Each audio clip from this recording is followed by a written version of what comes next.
Karibu kufuata habari za leo. Nchini Jamhuri ya Kidemokrasia ya Kongo Mashariki, M23 inakanusha kuwa itaondoka mjini Goma na Bukavu, inabaki kwenye nafasi zake na inashutumu jeshi la FARDC kwa kutoa habari zisizo sahihi na ukiukaji wa haki za binadamu. Licha ya jeshi la FARDC kuchukua tena Bule, eneo hili la jimbo la Ituri linaendelea kusimama. Shughuli za kiuchumi, shule na shughuli za kiafya hazifanyi kazi kutokana na usalama mdogo huko Ituri.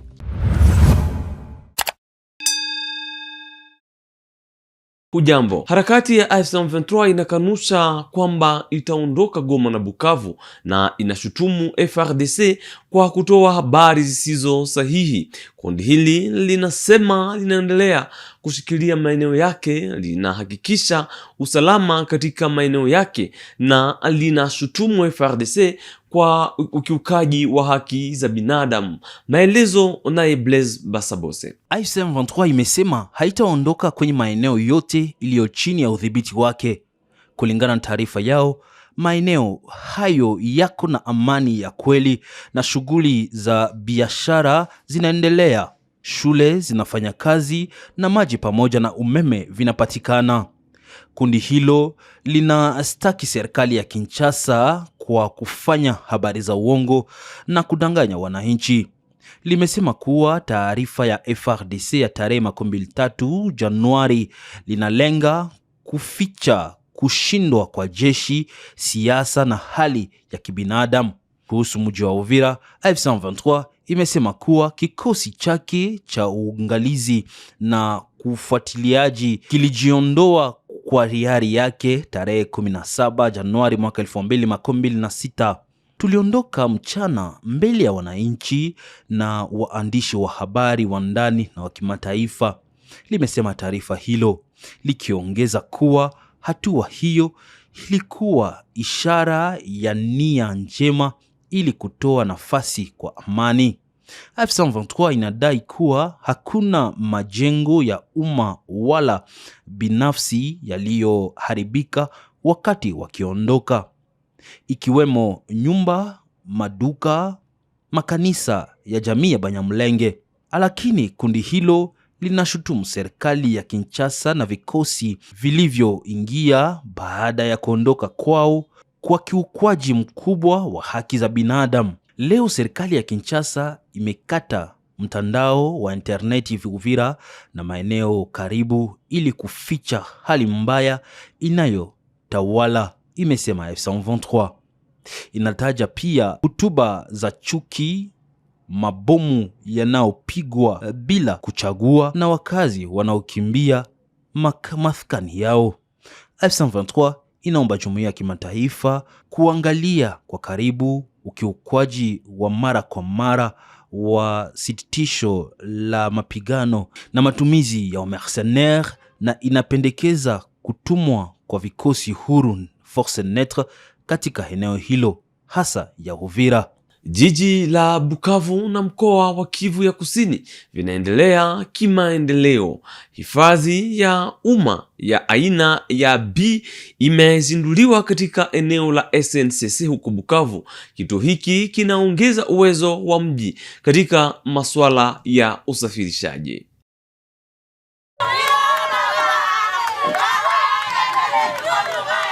3 mois seulement ont suffi pour voir sortir des terres cette impressionnante œuvre. Un entrepôt public de type B au standard moderne, construit dans l'enceinte de la Société nationale des chemins de fer du Congo SNCC à Bukavu et inauguré ce lundi 26 janvier 2026 par le gouverneur du Sud Kivu, Patrick Boussou-Bouangui, en présence de l'inspecteur général de la gouvernance du mouvement révolutionnaire AFC M23, Rigobert Amanika Bachababou et d'autres hautes personnalités de la province.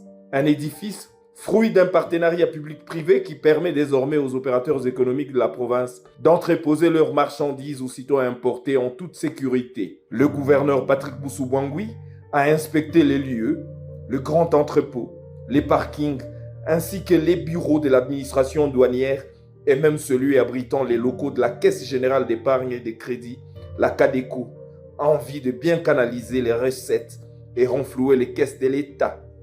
L'autorité provinciale a exprimé toute sa satisfaction au regard des détails respectés, des délais et surtout de l'importance de l'ouvrage, une première en 65 ans d'indépendance de la République démocratique du Congo. Façon de démontrer qu'avec un minimum de volonté politique, il est possible de faire des miracles. Le gouverneur du Sud Kivu, Patrick Boussou-Bouangui, et l'inspecteur Ramani Kabacha et toute la délégation ont pu constater aussi le bétonnage de la route partant de l'avenue Michombero jusque dans les installations de l'entrepôt, ce qui devrait faciliter même aux camions et engins de gros tonnage de rouler sans encombre. Congo itajengwa na sisi wenyewe. Et voilà l'exemple de cette devise. Je voudrais d'abord remercier le coordonnateur des finances qui, de main de maître, a su accompagner ces travaux. Effectivement, avec la collaboration d'un partenaire privé avec lequel nous avons signé un partenariat pour pouvoir rédiger cet édifice qui est salutaire pour toute la province. Vous savez, cette province a manqué d'entrepôts pendant des années. Pour ceux qui connaissent la ville de Bukavu, savent comment c'était cet endroit. Et en 3 mois, nous avons su remettre cet édifice en place. Et à partir d'aujourd'hui, les entrepreneurs, les opérateurs économiques de la province du Sud Kivu et de la ville de Bukavu en particulier peuvent déjà commencer à l'utiliser et profiter à entreposer leurs marchandises à cet endroit. C'est un jour, aujourd'hui, nous sommes en train de vivre une année de la libération de nos provinces, nos 2 provinces, le Sud et le Nord Kivu. Et voilà, en une année, l'organisation FCM 23 a fait beaucoup de choses. Et nous sommes en train, nous avons opté pour ne rien dire, mais de travailler et que la population elle-même puisse nous juger. Et voilà ce qui est en train de se passer. Nous n'avons pas fini, les travaux continuent. Nous avons beaucoup de chantiers en province pour l'instant. Et le coordonnateur des finances qui est à mes côtés continue à travailler avec les entrepreneurs, avec la FEC, avec tout le monde, avec les opérateurs économiques de la ville, pour savoir comment nous pouvons construire notre province et remettre la dignité du peuple congolais pour que, enfin, le Congo puisse se réveiller. Nous encourageons les partenaires privés de venir travailler avec nous dans des projets qu'ils ont. Nous en avons d'autres. Que les gens viennent. Nous collaborons avec la FEC, nous discutons avec eux. À chaque fois qu'il y a des initiatives qu'ils ont, qui viennent nous voir, on va travailler ensemble et pousser notre province de l'avant. D'une pierre 2 coups, le chef de l'exécutif provincial a en cette fin de journée inspecté les travaux d'aménagement de la voirie urbaine de Bukavu. Des travaux de réparation asphaltique partant de la place de la Paix et qui s'étendront sur les avenues Maniema et Kibombo en commune d'Ibanda. Après l'étape de scarification, couplée aux travaux d'assainissement dans les avaloirs et l'aménagement de la couche de base, suivra le revêtement de la couche de roulement en enrobé dense. Le gouverneur Patrick Boussou-Bouangui et l'inspecteur général de la gouvernance Amani Kabacha Babou Rigobert ont enjoint les équipes de l'Office des voiries et drainages de veiller à la bonne exécution des travaux et surtout au respect du timing imparti pour permettre aux automobilistes et mototaximens de rouler bientôt sur une chaussée digne d'une ville moderne. Des travaux d'aménagement de la voirie qui devraient s'étendre sur d'autres axes routiers dans d'autres communes de la ville, à Kadutu et à Bagira. Comme pour reprendre le slogan du mouvement révolutionnaire AFCM 23, le Congo ne pourra se bâtir que par ses dignes fils et filles, a rappelé le gouverneur du Sud Kivu. Licha ya jeshi la FARDC kuchukua tena eneo la Bule jimboni Ituri, Bule bado haifanyi kazi. Shughuli za kiuchumi, shule na afya hazifanyi kazi kwa sababu ya usalama mdogo na hali mbaya ya kibinadamu. Fuateni hapa maelezo. Situé dans la chefferie de Bahema Badjere, en territoire de Djougou, dans la province de l'Ituri, la région vit toujours au rythme de l'insécurité persistante, malgré le récent déploiement militaire. Les boutiques et magasins sont restés fermés, les écoles n'ont toujours pas repris les cours.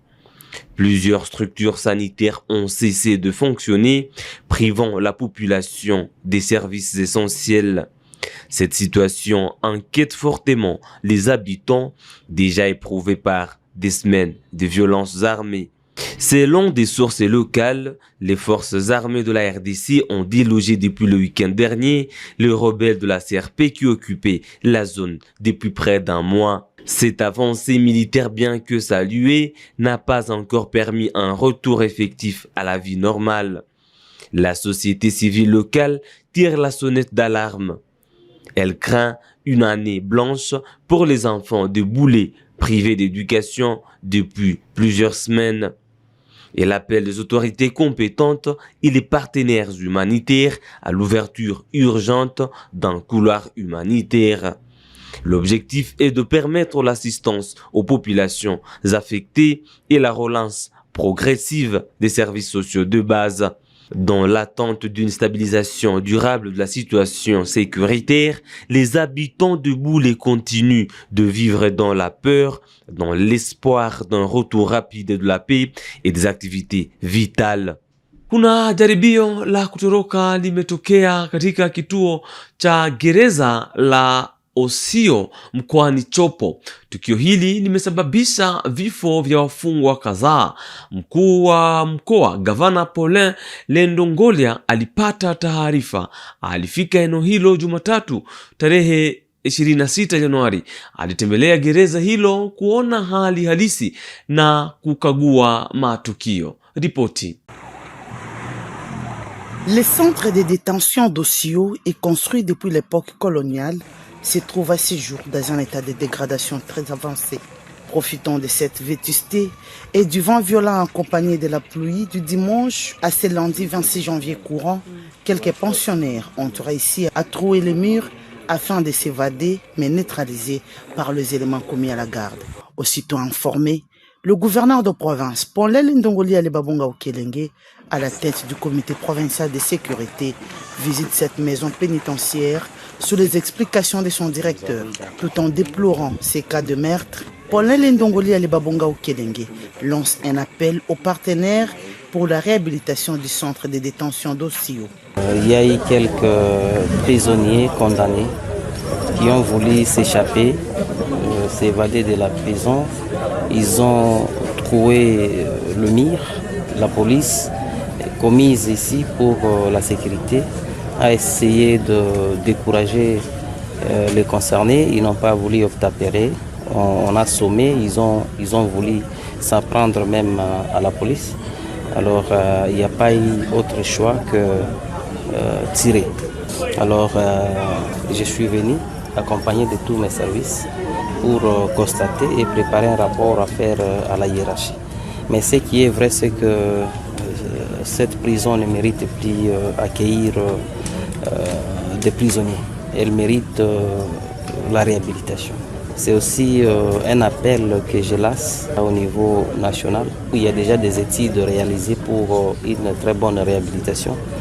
Je crois bien que dans les jours les plus proches, nous allons nous investir pour qu'un contrat soit signé avec une entreprise aussi responsable qui va nous aider à réhabiliter cette prison.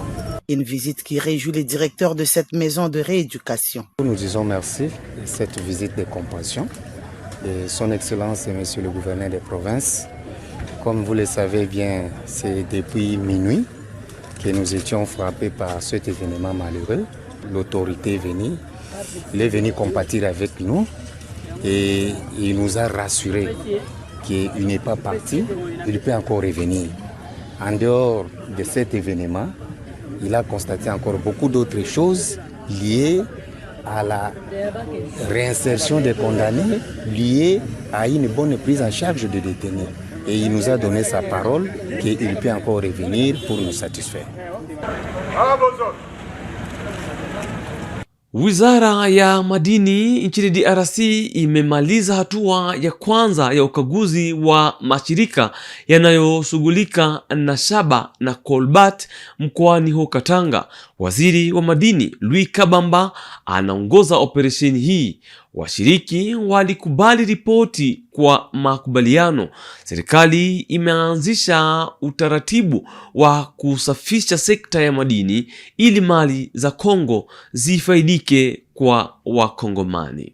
Après plusieurs jours de travaux intensifs, la commission ad hoc, constituée par le ministre des Mines, son Excellence Louis Watoum Kabamba, a officiellement clôturé la première phase de sa mission ce lundi 26 janvier 2026 dans la province du Haut-Katanga. Cette mission était consacrée au contrôle de la conformité administrative, juridique et technique des entités de traitement des substances minérales de la filière cupro-cobaltifère. La cérémonie de clôture, présidée par le président de la commission, Franck Fouamba, a été marqué par la présentation du rapport circonstancié, également appelé rapport d'étape. À cette occasion, le président de la commission a transmis les remerciements du ministre des Mines à l'ensemble des membres de la commission, aux différentes parties prenantes de la province pour leur engagement sans relâche, ainsi qu'aux autorités provinciales du Haut-Katanga, dont le gouverneur intérimaire, pour leur accompagnement constant. Dans son allocution, Franck Fouamba a rappelé les attentes du peuple congolais telles qu'exprimées par son Excellence Monsieur le Président de la République et chef de l'État Félix-Antoine Tshisekedi Tshilombo, assainir le secteur minier afin que les immenses richesses du pays profitent réellement aux filles et fils de la République démocratique du Congo. Ce sont les minéraux des Congolais qui doivent profiter aux Congolais. Et c'est ce que le chef de l'État a dit. On le fera avec vous. On devra le faire dans l'ordre. Mais assainir, on va assainir de façon que ce qui sera fait profite aux artisanaux, aux coopératives, au gouvernement provincial et au gouvernement national. Composé des représentants du ministère des Mines, des coopératives minières, des négociants et de la société civile, la commission élargie était structurée en 3 sous-commissions, à savoir celle administrative, celle juridique et technique, ainsi que traçabilité et conformité. Dans un climat de calme et de sérénité, les équipes ont mené des auditions successives des entités concernées, couplées à des descentes sur le terrain et à des vérifications approfondies sur des sites des usines de traitement afin qu'aucun détail n'échappe à l'évaluation. Ces travaux ont été sanctionnés par un rapport d'étape adopté à l'unanimité, témoignant du sérieux et du professionnalisme ayant caractérisé cette mission. Place désormais à la signature des procès-verbaux de clôture pour l'application des conclusions. Comme le rappelle l'adage latin, dura lex sed lex, la loi est dure, mais c'est la loi. Je cite, tout manquement aux dispositions du code et du règlement minier fera l'objet des sanctions prévues par la législation en vigueur. À travers cette initiative, le ministère des Mines réaffirme sa détermination à renforcer la gouvernance du secteur extractif, à promouvoir la transparence et à garantir une exploitation responsable des ressources minières au bénéfice du développement national, conformément à la vision du chef de l'État sous la coordination de son Excellence, Madame la Première ministre, chef du gouvernement. Na Rais Felix Tshisekedi amekagua kazi za barabara ya Kananga Kalamba Mbujimayi yenye urefu wa kilomita 213, njia muhimu inaunganisha Kasai Central na nchi ya Angola. Wakati akiwa Kananga, atazindua chuo kikuu kipya cha Kananga chenye uwezo wa wanafunzi 3500. Pia atashiriki kikao cha kamati ya usalama ya jimbo ili kutathmini hali ya jumla ya mkoa. Le président de la République qui a conçu ce grand projet et il le réalise. Aujourd'hui, nous avons la joie de dire que la route est complètement ouverte. C'est-à-dire, on a procédé aux travaux d'ouverture sur les 230 km entre Kananga et Kalamba Mbuji. Nous allons tout faire pour tenir le délai. En 2027, cette route doit être rendue totalement à la circulation. Gavana wa Kinshasa Daniel Bumba alizindua Jumatatu operesheni ya kuhakikisha sheria za barabara zinafuatiliwa. Maafisa 3,000 wamewekwa katika mji mzima. Daniel Bumba anaonya yeyote atakayepinga operesheni hii ya kurekebisha usalama katika usafirishaji. Anaahidi adhabu kwa watakaokiuka sheria. Remettre en garde bato nyonso ko s'inscrire en fond na kati ya démarche oyo. Reconsidérer ba acte wana comme étant une rébellion. Parce que mo pe ko to ko faire respecter. Ba bilo ba nyonso ke na ce sens là et aux rester impunité. Parce que tant que ko bunda pour que ville comme ordonné, bilo ko s'inscrire pour la désordre ko continuer to tika binoté.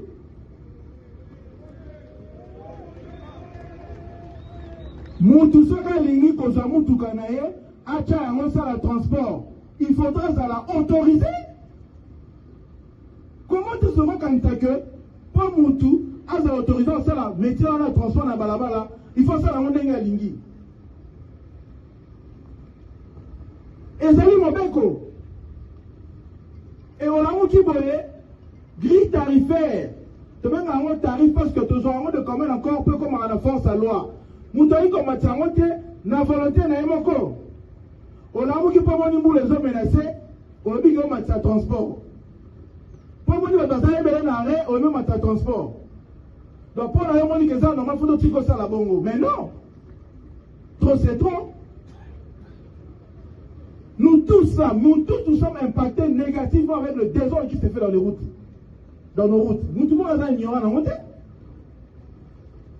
Embouteillage, désordre caractérisé, insécurité routière, les accidents des ordres, nous en sommes tous conscients.